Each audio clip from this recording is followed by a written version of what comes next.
ഇസ്ലാമിക ചരിത്രത്തിലെ ആദ്യത്തെ പലായനമാണ് അബ്സീനിയ ഹിജ്റ. രാത്രിയിൽ രഹസ്യമായി പുറപ്പെട്ട് ജിദ്ദയുടെ തെക്കുഭാഗത്തുള്ള തുറമുഖത്തുണ്ടായിരുന്ന 2 കച്ചവട കപ്പലുകളിൽ കയറി അവർ അബിസീനിയയിൽ എത്തുകയാണുണ്ടായത്. മുസ്ലിംകൾ പുറപ്പെട്ട വിവരം അറിഞ്ഞ ഖുറൈശികൾ കോപാകുലരായി. മുസ്ലിങ്ങളെ തിരികെ പിടിക്കാൻ ഖുറൈശികൾ രാജാവിന്റെ അടുത്തെത്തിയെങ്കിലും ഇസ്ലാമിന്റെ സന്ദേശവും സൂറത്ത് മറിയമിലെ വചനങ്ങളും കേട്ട രാജാവ് മുസ്ലിങ്ങളെ സംരക്ഷിക്കുകയും ഖുറൈശികളുടെ സമ്മാനങ്ങൾ തിരിച്ചയക്കുകയും ചെയ്തു. നിങ്ങൾക്ക് എത്ര കാലം വേണമെങ്കിലും ഇവിടെ സുരക്ഷിതമായി താമസിക്കാം എന്ന് രാജാവ് പ്രഖ്യാപിച്ചു. പക്ഷേ മക്കയിൽ അവശേഷിച്ച മുസ്ലിങ്ങളുടെ ജീവിതം അതീവ കഠിനമായിരുന്നു. നബിയെയും അനുയായികളെയും മുശ്രിക്കുകൾ 3 വർഷത്തോളമാണ് മരുഭൂമിയിലെ ഒരു താഴ്വരയിൽ ഒറ്റപ്പെടുത്തിയത്. വിശപ്പും ദാഹവും സഹിച്ച് മരച്ചുവടുകൾ തിന്നാണ് അവർ ജീവൻ നിലനിർത്തിയത്. ആ കഷ്ടപ്പാടുകൾക്കിടയിലാണ് നബിക്ക് താങ്ങും തണലുമായിരുന്ന പ്രിയ പത്നി ഖദീജ ബീവിയും സംരക്ഷകനായിരുന്ന പിതൃവ്യൻ അബൂ ത്വാലിബും വഫാത്താകുന്നത്.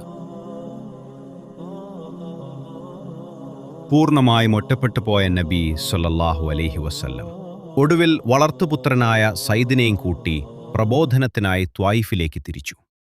എന്നാൽ അവിടെയുള്ള ദുഷ്ടന്മാർ ചെറിയ കുട്ടികളെ കൊണ്ട് കാരുണ്യക്കടലായ പ്രവാചകനെ കല്ലെറിയിപ്പിച്ചു. ചോരയൊലിപ്പിച്ചു നിന്ന നബിയെ പിന്നീട് മക്കയിലെ അഗബയിൽ വെച്ച് കണ്ടുമുട്ടിയ മദീനക്കാരായ ഒരു സംഘം ആളുകൾ തങ്ങളുടെ നാട്ടിലെ ഗോത്രവഴക്കുകൾ തീർക്കാൻ സഹായിക്കണമെന്ന് അഭ്യർത്ഥിക്കുകയും ഇസ്ലാം സ്വീകരിച്ച് നബിയെ മദീനയിലേക്ക് ക്ഷണിക്കുകയും ചെയ്തു. അങ്ങനെ ചരിത്രപ്രസിദ്ധമായ ഹിജ്റ ആരംഭിച്ചു. 70ഓളം വരുന്ന മുസ്ലിങ്ങൾ ചെറിയ സംഘങ്ങളായി മദീനയിലേക്ക് പുറപ്പെട്ടു. തന്റെ അനുയായികൾ സുരക്ഷിതരായി മദീനയിലെത്തുന്നതുവരെ നബിയും അബൂബക്കർ സിദ്ദീഖും അലി റളിയല്ലാഹു അൻഹുവും മക്കയിൽ തുടർന്നു. ഒരു രാത്രിയിൽ നബിയെ വധിക്കാൻ മുശ്രിക്കുകൾ വീട് വളഞ്ഞു. എന്നാൽ അള്ളാഹുവിന്റെ അത്ഭുതകരമായ സഹായത്താൽ നബി അവരുടെ കണ്ണുവെട്ടിച്ച് രക്ഷപ്പെട്ടു. നബി കിടന്ന കിടക്കയിൽ അവർക്ക് പകരം കാണാൻ കഴിഞ്ഞത് ധീരനായ അലി റളിയല്ലാഹു അൻഹുവിനെയായിരുന്നു. ശത്രുക്കളുടെ കൈകളിൽ പെടാതിരിക്കാൻ നബിയും അബൂബക്കർ റളിയല്ലാഹു അൻഹുവും സൗർ ഗുഹയിൽ അഭയം തേടി. അവരെ തെരഞ്ഞുപിടിക്കാൻ ഗുഹാമുഖത്തുവരെ ശത്രുക്കളെത്തി. എന്നാൽ അള്ളാഹുവിന്റെ കൽപ്പനയാൽ ഒരു ചിലന്തി അവിടെ വല നെയ്യുകയും ഒരു പ്രാവു വന്ന് മുട്ടയിട്ടിരിക്കുകയും ചെയ്തു. ഇതുകണ്ട് അവിടെ ആരും കാണില്ലെന്ന് കരുതി ശത്രുക്കൾ മടങ്ങിപ്പോയി. അങ്ങനെ നബി സ്വല്ലല്ലാഹു അലൈഹി വസല്ലം മദീനയിലെത്തി. ത്വല അൽ ബദ്രു അലൈന പാടി മദീനയിലെ അൻസാരികൾ നബിയെ സ്വീകരിച്ചു.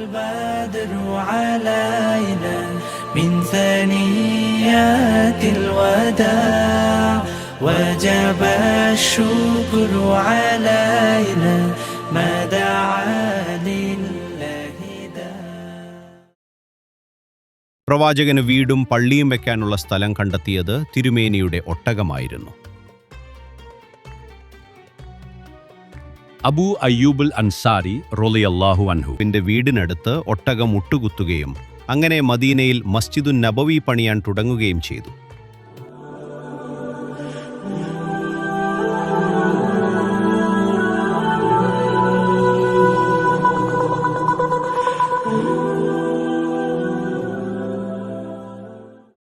റസൂലിന്റെ നിർദ്ദേശപ്രകാരം ബിലാൽ റളിയല്ലാഹു അൻഹു ആദ്യമായി വാങ്ക് വിളിച്ചു.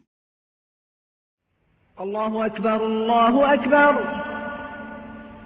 الله أكبر الله أكبر أشهد أن لا إله إلا الله أشهد أن لا إله إلا الله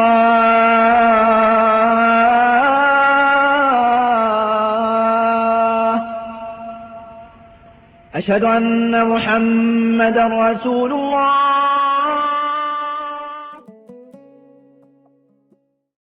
മദീനയിലെ മാറ്റങ്ങൾ അറിഞ്ഞ മുശ്രിക്കുകൾ കോപാകുലരായി. അവർ വീണ്ടും മുസ്ലിങ്ങൾക്ക് നേരെ ഉപദ്രവം തുടങ്ങി. മുസ്ലിങ്ങൾക്ക് മക്കയിലുണ്ടായിരുന്ന അവരുടെ സ്വത്തുക്കളെല്ലാം മുശ്രിക്കുകൾ മോഷ്ടിച്ച് ദമാസ്കസിൽ കൊണ്ടുപോയി വിറ്റു. മുശ്രിക്കുകൾ മോഷ്ടിച്ച വിവരമറിഞ്ഞ സിംഹത്തെ പോലെ ഹംസ റളിയല്ലാഹു കോപാകുലനായി. നബി തിരുമേനിക്ക് വഹി ഇറങ്ങി. അനീതിക്കെതിരെ യുദ്ധം ചെയ്യാനുള്ള അള്ളാഹുവിന്റെ കൽപ്പന പുറത്തുവന്നു. അങ്ങനെ ചരിത്രത്തിന്റെ ഗതി മാറ്റിക്കുറിച്ച് ബദർ യുദ്ധത്തിന് അവിടെ തുടക്കമായി.